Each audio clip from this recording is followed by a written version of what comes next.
Hi, my name is Jamin Goecker. I'm a realtor in South Central Alaska, and my mission is to help people to build intentional and significant legacies for themselves and their families by coaching them in real estate. And today, I'm going to be answering a question that I've been getting fairly often, and some fear that I've had to address a number of times lately, and that is answering the question of whether or not Alaska is moving towards some kind of a foreclosure crisis here in the future. You see headlines all over the place. You see a lot of people throwing opinions out there saying that it's inevitable. We have all these homes that are in forbearance. It's just a matter of time until they turn into foreclosures. Well, I'm here today to answer the question of is it look like that's going to become a reality for us here in Alaska, specifically in South Central Alaska?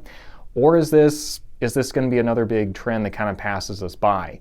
Because keep in mind, in 2008, 2009, yeah, we felt it. It didn't feel like nearly as much as other parts of the country did. So we are going to be discussing that today and answering the question about what the future really holds for Alaska real estate and whether or not we're going to see just an explosion of properties that are in foreclosure status coming up in the near future here in 2021. Before we get started though, do make sure you give this video a like, make sure that you subscribe, and also if you have any questions or you'd like to see future topics covered, post those in the comments section down below. I'd be more than happy to take a look at it and see if that's something we could do a video on in the future. Now without further ado, let's go and get into today's topic.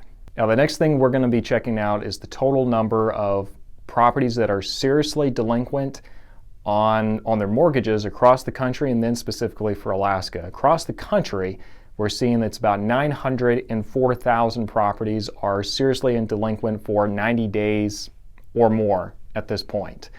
Okay, so about 904,000. That seems really high. Keep in mind though, just because it's delinquent does not necessarily mean it's also going to be going into foreclosure, because there's a lot of different steps we can take along the way.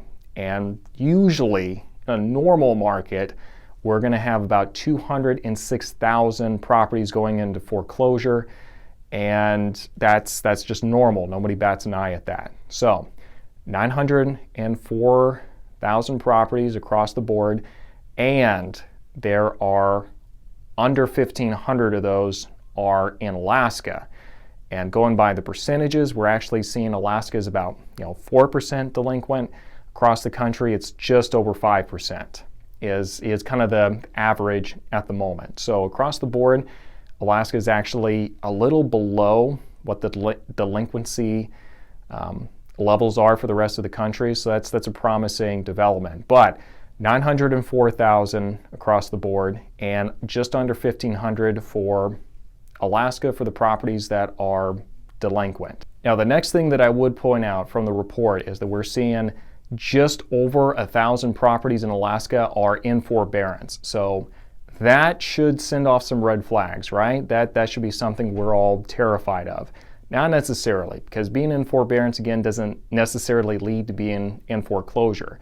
And the chart back here actually also shows us that properties, a lot of them are in different repayment programs, or, as you see, other over here being a pretty big contributing factor as well. I think it's just over about 570 if I recall correctly. But what this is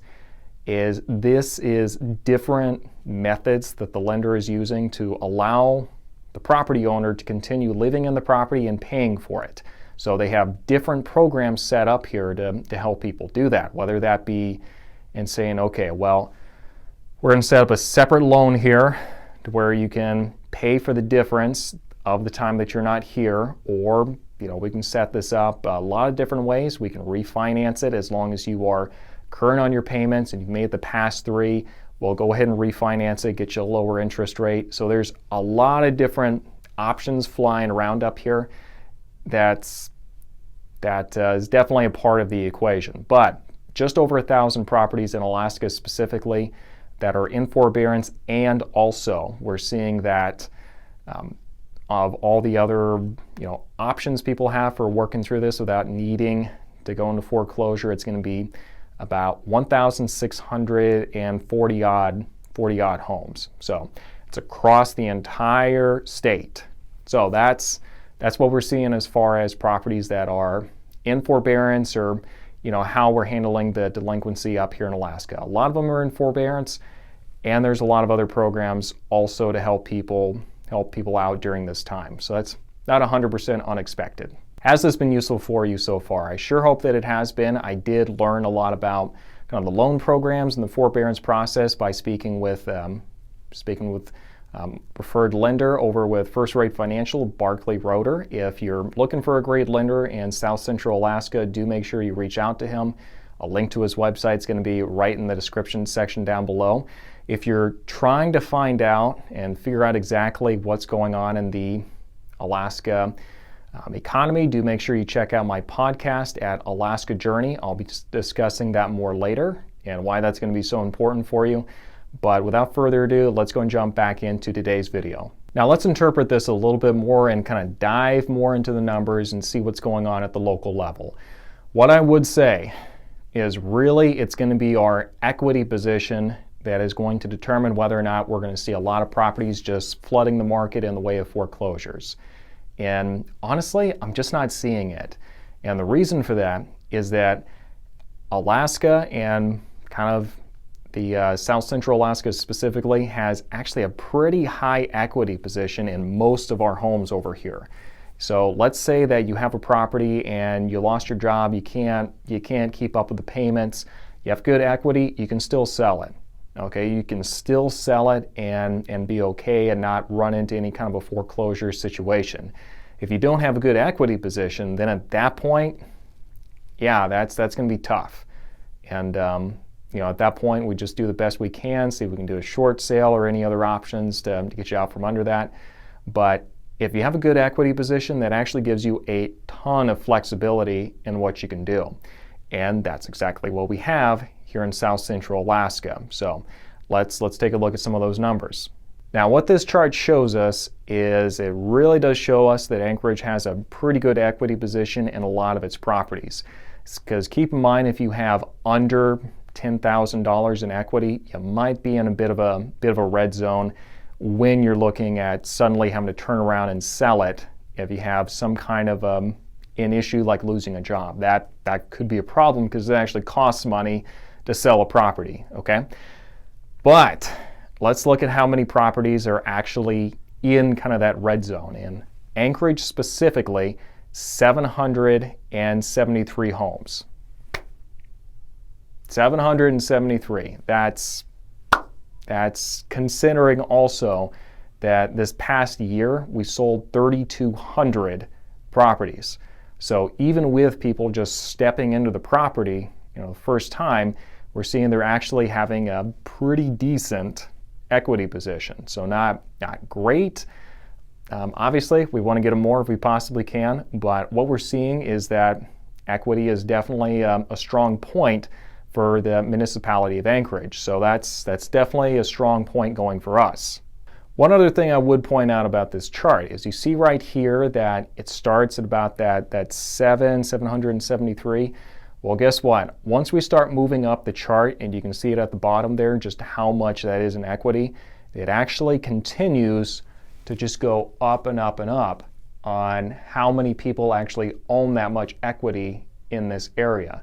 So when you start getting to a position where you've got close to $100,000 worth of equity, that's going to give you a lot of options, and you're certainly not going to be in any spot where you have to foreclose on a home just because you couldn't make a couple of payments. So that's a ton of flexibility that we have here in Anchorage. Now let's check out the Mat-Su Valley and see if we can expect kind of the similar situation over there. Now looking at the Mat-Su Valley, it's going to be pretty similar. They've got about 257 homes that are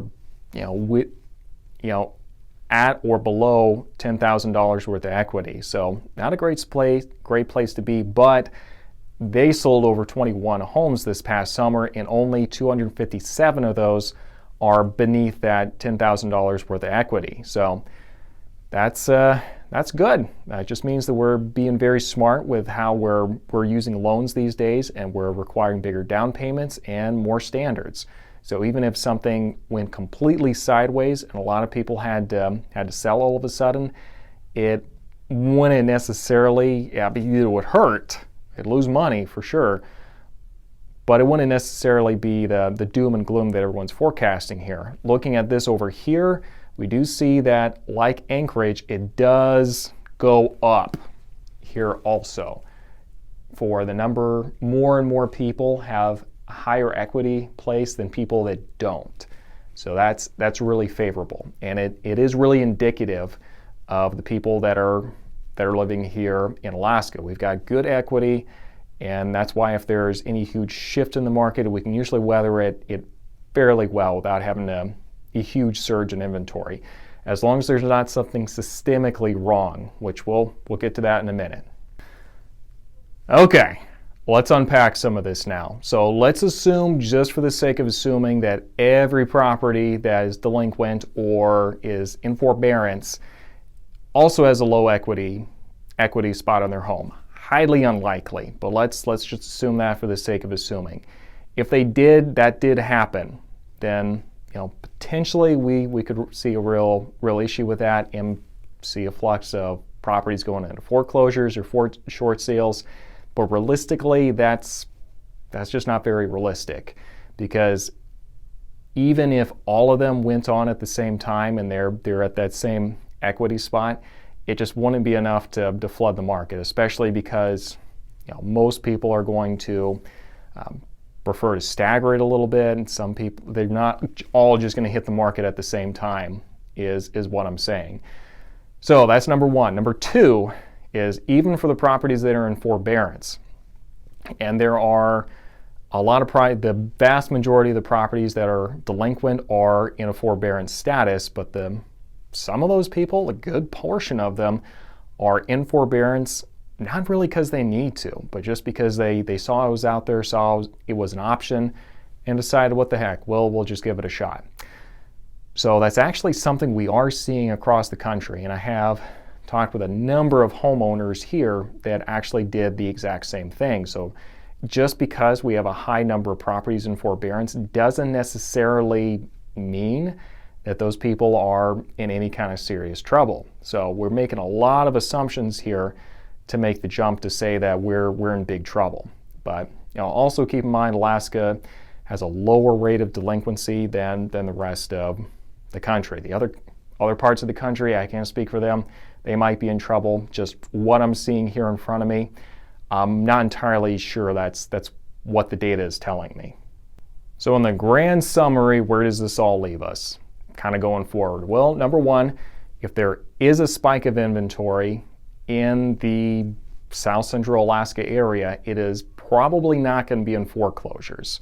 Secondly, we're seeing that equity positions are pretty strong here in this area, which is going to give us a lot of flexibility and kind of strength moving forward.